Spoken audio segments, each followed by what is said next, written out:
Chapter 5 magnetism and matter. इससे जो important question है बोर्ड एग्ज़ाम के लिए उस पर हम आज डिस्कशन कर रहे हैं। तो चलिए यहाँ पर कुछ सारे क्वेश्चन तो दिख रहे हैं पर जो मैं हाईलाइट किया हूँ वो ज़्यादा इम्पॉर्टेंट है, उनकी पर मैं बात करूँगा यहाँ पर। वेबर पर square metre is the unit of, तो ये मैग्नेटिक फील्ड का है। नेक्स्ट है, बाकी क्वेश्चन आप देख सकते हैं। If magnetic needle is kept in non uniform magnetic field it will experiences. तो जब नॉन यूनिफॉर्म मैग्नेटिक फील्ड में रखेंगे तो उस पर फोर्स भी लगेगा, टॉर्क भी लगेगा, तो यहाँ बोथ हो जाएगा। फेरोमैग्नेटिक मटेरियल इज, तो यहाँ पर जो ऑप्शन दिए हैं उसमें निकल है ferromagnetic material. The material whose magnetic susceptibility is low and positive, तो वो क्या कहलाया, पैरामैग्नेटिक मटेरियल है। इसके बाद यहाँ पर हम चलते हैं। If a bar magnet of magnetic moment m is cut into two equal parts along its length, the magnetic moment of each part will be the moment will be। तो यहाँ पर जो ईच पार्ट का moment है, magnetic moment, वो भी क्या हो जाएगा, हाफ। जितने पार्ट में आप मैग्नेट को डिवाइड करते हैं उतना पार्ट उसका मैग्नेटिक मोमेंट भी हो जाता है। बाकी ये क्वेश्चन आप लोग अपने से पढ़ सकते हैं। अब यहाँ पर देखिए, इस क्वेश्चन की बात करते हैं। When a current carrying solenoid is hung freely it says stays in, तो ये नॉर्थ साउथ डायरेक्शन में स्टे होता है। फिर यहाँ पर है ये वाला question, a current carrying solenoid behaves like a bar magnet, यहाँ पर भरेंगे आप। फिर ये फिफ्थ नंबर का है, diamagnetic substance are repelled by the strong magnet, ये रिपेल होते हैं डायमैग्नेटिक मटेरियल। बाकी क्वेश्चन आप देख लीजिए। इसके बाद यहाँ पर 9 नंबर है, the magnetic susceptibility of diamagnetic material less होती है और क्या होती है, निगेटिव होती है। ये सारे क्वेश्चन इसलिए मैं दिखा रहा हूँ, आपके पास टाइम है तो उनको देख सकते हैं। बाकी इंपॉर्टेंट क्वेश्चन की ही बात कर रहे हैं यहाँ। फिर ये क्वेश्चन है, magnetic field lines form close loops, तो यहाँ पर क्लोज लूप्स हो जाएगा। इसके बाद यहाँ पर देखिए, मैच द करेक्ट पेयर है, या आप अपने से कर लीजिएगा। इसके बाद यहाँ पर देख लेते हैं इसका magnetic moment of bar magnet. तो बार मैग्नेट का मैग्नेटिक मोमेंट ये होता है m×2l। फिर magnetic moment of current carrying loop, तो ये होता है m=Nia। फिर ये टॉर्क ऑफ बार मैग्नेट, तो बार मैग्नेट पर टॉर्क जो होता है ये होता है mb sin θ। फिर torque of current carrying loop, तो लूप के लिए जो टॉर्क की वैल्यू होते हैं Nia b sin θ। फिर यहाँ पर है मैग्नेटाइजेशन, तो जो मैग्नेटाइजेशन है ये है m/v, magnetic moment per unit value हम इसको बोलते हैं। फिर ये मैग्नेटिक फ्लक्स है, तो मैग्नेटिक फ्लक्स है ये Ba cos θ। फिर यहाँ मैग्नेटिक इंटेंसिटी है, तो ये B/μ। इस तरह से यहाँ पर आपको मैच द कॉलम करना है। इसके बाद नेक्स्ट में हम चलते हैं, यहाँ पर देख लीजिए, write the definition and unit of magnetic dipole moment. तो मैग्नेटिक डाइपोल मोमेंट होता क्या है, the product of effective length of magnet and its pole strength is called dipole moment. Capital M=M×2l, ये बार मैग्नेट के लिए इसका unit जो होता है एम्पियर मीटर स्क्वायर। अब यहाँ when is a magnetic dipole in a uniform magnetic field in unstable equilibrium, तो जब ये अपोजिट डायरेक्शन में लाइन होता है, तो when it is a line in the opposite direction to the field then it is in unstable equilibrium. इसके बाद यहाँ पर है ये क्वेश्चन, आप अपने से देख सकते हैं। फिर the magnetic susceptibility of substance is 4/5, what kind of substance is it.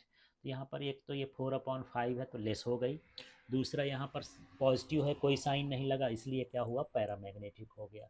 The magnetic susceptibility of substance is -0.5, एक तो ये लेस है साथ में ये माइनस में है, इसलिए कौन सा सब्सटेंस हो जाएगा, ये डायमैग्नेट हो जाएगा। इसके बाद इनको आप देख सकते हैं वीडियो को पॉज करके। इसके बाद यहाँ पर जो इम्पोर्टेंट है वो देख लेते हैं। What is magnetization, write its unit. The net magnetic moment produced or developed in a unit volume of magnetic substance is called magnetization। Capital M=m net upon v, its SI unit is ampere per metre और metre inverse. अब यहाँ पर ये question है, इनको आप देख सकते हैं। फिर ये वाला क्वेश्चन है, इस इम्पॉर्टेंट है। Why do magnetic force lines not intersect each other or cross each other, because two tangents can be drawn from the point of intersection which will represent two direction of magnetic field which is not possible। तो इस तरह से यहाँ electric field में भी था, Why do magnetic field lines form closed loops? Because they start from the N pole and go to the S pole, and inside the magnet they go from S pole to the North pole. तो N से start होके N में ही पहुंच जाती हैं, इसलिए close loop बनाती हैं. Right Gauss's law related to magnetism. तो यहाँ पर the net magnetic flux passing through a close surface is zero. इन फार्मूले में यहाँ पर integral B vector dot D S vector equal to zero. इस तरह से आप जो है मैग्नेटिज्म का गॉसेस लॉ लिख सकते हैं. यहाँ पर ये कुछ क्वेश्चन है जो आप अपने से देखिए. फिर यहाँ पर ये भी अपने से देख लीजिए. फिर यहाँ पर देख लीजिए what are diamagnetic substances, give examples. Those substances which are kept in a magnetic field and they acquire low magnetization in the opposite direction to the field and they are repelled by the strong magnet. तो जो repel होते हैं उसी को हम क्या बोलते हैं, डायमैग्नेटिक सब्सटेंस बोलते हैं. फिर what are paramagnetic substance, give examples. Those substance which are kept in magnetic field and they acquire low magnetisation in the direction of field and are attracted by the strong magnetic field. Manganese, aluminium, oxygen, ये सब जो है paramagnetic substance है. बाकी ये देख सकते हैं आप. फिर इस वाले क्वेश्चन में आ जाते हैं. What will happen if iron is melted? Will its magnetism remain? The magnetism of iron will be destroyed because the magnetic susceptibility decreases on increasing the temperature. तो उसका मैग्नेटिज्म समाप्त हो जाएगा, टेम्परेचर के साथ डिक्रीज हो जाएगा. अब यहाँ पर कुछ क्वेश्चन हैं, उनको देखते हैं. ऐसे आप इनको देख सकते हैं. बाकी हम जो इम्पोर्टेंट क्वेश्चन है उस पर डिस्कशन कर रहे हैं. तो यहाँ पर क्वेश्चन है write difference between bar magnet and current carrying solenoid. तो चलिए बार मैग्नेट और करंट कैरिंग सोलेनाइड में क्या डिफरेंसेस हैं. Magnetism is maximum at ends of mini and ends and minimum in the middle. तो इंड्स पर, किनारों पर जो होता है वह मैग्नेटिज्म मैक्सिमम होता है, मिडिल में कम होता है. Magnetism is less at its end and uniform at every point. ये इसमें होता है कि यहाँ पर जो एंड्स होंगे उसमें जो है लेस रहेगा और यूनिफॉर्म रहेगा पूरे पॉइंट पर. The polarity of its end is fixed. इसकी जो पोलरिटी होती है मतलब एन पोल और एस पोल वो फिक्स होता है. Its polarity of its ends depends on the current flow. तो करंट के डायरेक्शन पर डिपेंड करता है इसका एस पोल और N pole. Its magnetism is permanent. Its value depends on the current flow, number of turns and the medium. इस पर depend करता है उसकी magnetism. Its magnetic moment is m equal to m into 2l और its magnetic moment is m equal to NIA. इस तरह से यहाँ पर ये क्वेश्चन है. अब आगे देख लेते हैं. यहाँ पर जो है ये न्यूमेरिकल्स हैं जो इम्पोर्टेंट है, उस पर बात कर लेते हैं. तो यह small bar magnet makes an angle of 30 degree with the uniform external field of 0.25 Tesla and experiences a torque 4.5 into 10 power minus 2 joule. What will be the magnitude of the magnetic moment of the magnet? तो जो हमको given है पहले लिख देते हैं. तो हमको ये मैग्नेटिक फील्ड दिया हुआ है, ये इसको हम बी से डिनोट कर लिए. हमको टॉर्क दिया हुआ है ये, तो हम इसको टाउ से डिनोट कर लिए. हमको एंगल दिया हो तो एंगल दे दिए. अब हमको यहाँ पर फार्मूला जो पता है वो tau equal to M B sine theta होता है. हमको एम निकालना है तो यहाँ पर tau upon B sine theta हो जाएगा. वैल्यू पुट कर देंगे तो ये टाउ की वैल्यू ये वाली पुट कर दिए, यहाँ पर बी की वैल्यू पुट कर दिए ये वाली. इसके बाद यहाँ पर साइन थीटा है तो साइन थीटा की वैल्यू साइन 30 डिग्री हो जाएगी इस तरह से. अब साइन 30 की वैल्यू 1/2 है तो 1/2. इसके बाद यहाँ पर हम क्या करेंगे, ये 2 है ये ऊपर चला जाएगा. अब इसको पूरा सॉल्व करेंगे तो 0.36 जूल पर टेस्ला इसका वैल्यू आ जाएगा. इसको सॉल्व करके आप लोग देख लीजिएगा. नेक्स्ट है यहाँ पर question. A solenoid has 800 turns wound closely together and its cross sectional area is 2.5 into 10 power minus 4 square meter and current flowing through it is 3 ampere. Explain in what sense this rod behaves like a bar magnet. What is the magnetic moment of associated with it?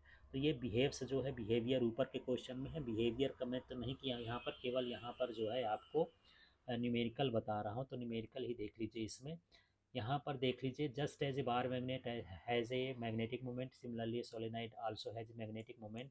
यहाँ पर number of turns 800 दिया है. यहाँ पर area जो है 2.5 into 10 power minus 4 ये area दिया है. और यहाँ पर जो करंट है वो 3.0 एम्पियर दिया है. तो जो चीज़ें क्वेश्चन में गिवन है उसको हम पहले नोट कर लेंगे. अब हमको मैग्नेटिक मोमेंट फाइंड करना है तो m इक्वल टू NIA होता है. तो यहाँ पर n की वैल्यू पुट कर दी 800, i की वैल्यू पुट कर दी, a की वैल्यू पुट कर दी, और इसको हम पूरा सॉल्व कर देंगे। ये 10⁻⁴ को भी हटाएंगे तो 0.6 जूल टेस्ला इसका जो है मैग्नेटिक मोमेंट हो जाएगा। इस तरह से ये चैप्टर है। यहाँ पर ये सारी चीज़ें ज़्यादा इम्पोर्टेंट नहीं है। फिर यहाँ पर देख लीजिए, what will happen if a magnet is divided into two parts. तो हम टू पार्ट्स में कैसे डिवाइड करेंगे? ट्रांसवर्सली, मतलब परपेंडिकुलर उसको काट दें और अलोंग इट्स लेंथ काट दें। तो यहाँ पर यदि हम ट्रांसवर्सली परपेंडिकुलर काटेंगे तो क्या होगा? Its length, the pole strength will remain the same. तो उसकी जो पोल स्ट्रेंथ रहेगी वो सेम रहेगी, मैग्नेटिक मोमेंट जो है उसका हाफ हो जाएगा। On dividing along the length, length के अलॉन्ग ही हम काट दें सीधा सीधा, तो उसमें क्या हो जाएगा? उसका मैग्नेटिक मोमेंट फिर भी हाफ हो जाएगा। तो इस तरह से यहाँ पर इसमें चेंजेस आएंगे, तो इसको आप देख लीजिएगा। अब यहाँ बड़े क्वेश्चन में देखते हैं, ये सारा कुछ इम्पॉर्टेंट नहीं है। फिर यहाँ पर लास्ट क्वेश्चन ये देख लीजिए, compare the properties of diamagnetic, paramagnetic and ferromagnetic material. इनकी प्रॉपर्टीज़ को देखते हैं। तो ये पॉइंट ऑफ कंपेरिजन है, ये डायमैग्नेटिक, पैरामैग्नेटिक और फेरोमैग्नेटिक। तो यहाँ पर फ्रॉम स्ट्रॉन्ग मैग्नेट ये रिपेल होते हैं, अट्रैक्ट होते हैं, ज़्यादा अट्रैक्ट होते हैं, मोर अट्रैक्टेड होते हैं। Hanging in uniform magnetic field, magnetic field में इसको हैंग कर देंगे। Aligns perpendicular to the field, aligns parallel to the field, aligns perpendicular, sorry इसमें भी पैरेलल ही होगा, aligns parallel to the field, इसमें ये सेम सेम रहता है दोनों का। तो यहाँ पर पैरेलल लिखना है, थोड़ा ध्यान रखना आप लोग। इसके बाद यहाँ पर hanging in non uniform magnetic field, तो नॉन यूनिफॉर्म में हैंग करेंगे तो क्या होगा? Moves from high intensity to less intensity, तो हाई से लो की ओर मूव कर जाएंगे। Moves from less intensity to more intensity, moves from less to, ये सेम रहेंगे लगभग, ये दोनों की प्रॉपर्टी सेम रहती है, बस इसमें फेरोमैग्नेटिक में ज़्यादा रहती है। रिलेटिव परमेबिलिटी इसकी लेस देन 1 होती है, मोर देन 1 होती है, मच मोर होती है, 10⁻² टू 10⁻10⁻3 होती है। मैग्नेटिक ससेप्टिबिलिटी इसकी लेस और निगेटिव होती है, इसकी लेस और पॉजिटिव होती है, इसकी मच मोर और पॉजिटिव होती है। इस तरह से हमको डिफरेंस करना है।